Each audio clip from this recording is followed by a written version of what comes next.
Hey guys, it's story time again. So, one of the first things that we heard when we got involved in the Eric Cates case in Walker County was that there were a lot of other missing people, and we heard a lot of different stories. Some of them were true, some of them might not have been completely true. But one thing that we heard was that there was a missing man named Denton Hill, and that some professional searchers or something from out of state had planned a search for him after he was missing. He went missing in 2018. And sometime after that, they had supposedly planned this search, and they were coming in from out of state. And apparently, somebody associated or affiliated with this search. They were either living or staying in, I believe they were staying in somewhere near Huntsville or in Huntsville. And the story is that their vehicle was either vandalized or some kind of flags or notes left on it that were kind of threatening and might have been trying to give an indication that they were connected to some kind of famous hate group. And it allegedly scared this searcher so bad that they canceled the search, and the search never happened. They left town and refused to do any searches there. So I don't know who the searcher was. I don't know who was threatened.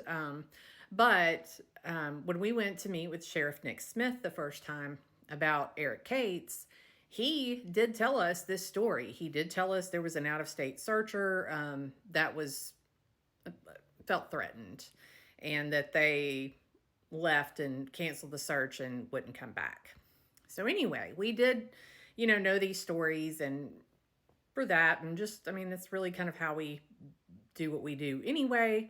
We always keep most things that we're doing pretty quiet. It's not something we advertise or put out for people to say, oh, good job, or anything like that. We do a lot of things that we never talk about. And one of those things is we did do a search for one of the Walker County missing people. We've actually done a number of them. And anyway, this particular search, if you know anything about Walker County, there are a lot of coal mines.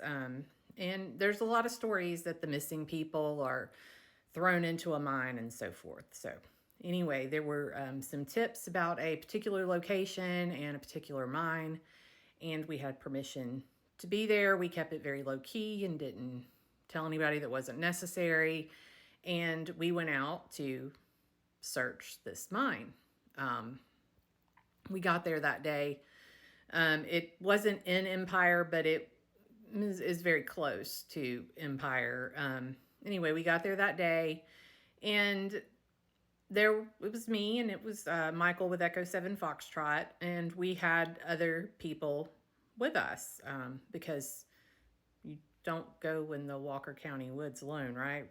If anything we've learned about all the Walker County missing people is they all mysteriously walked into the woods and were never seen again. So we don't go in the Walker County woods either. So we had other people there to help us that day. And so anyway, there were a number of us there. And like I said, nobody that wasn't necessary knew we were there. The property owner obviously gave us permission and knew we were there.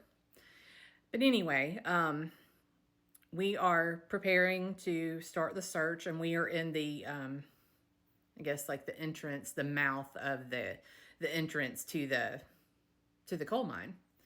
And we're in the woods, and this particular mine, it's in a hill almost. It's like a big steep hill, and it went way up above us. Kind of a rock face, and then the way the mine was built into it, and it's all. But anyway, it went way up high above us, and we were inside the entrance to the mine, just inside of it. So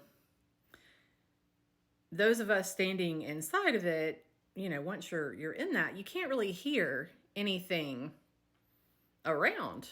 But there was one of us who was there for several reasons, but one was to be outside and keep an eye on things. Heard voices.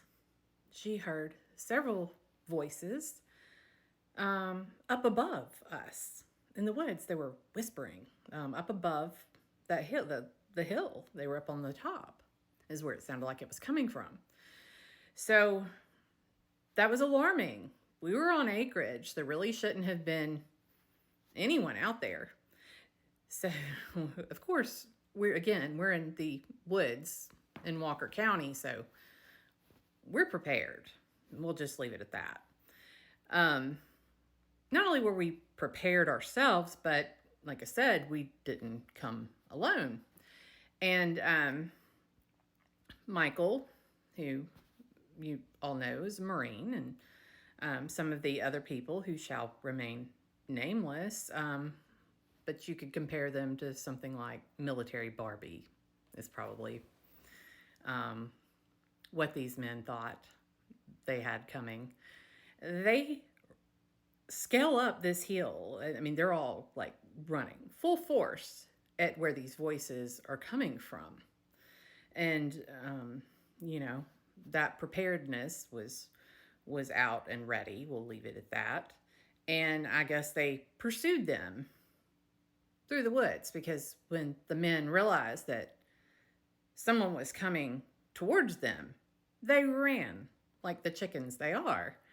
And they did get away. We didn't like catch them. But from what we hear, they were not expecting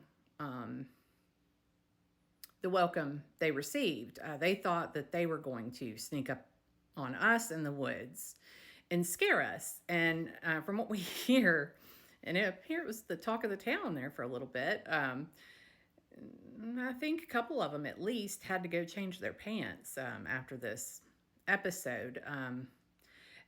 And I think that they think we don't know who they are, but we do.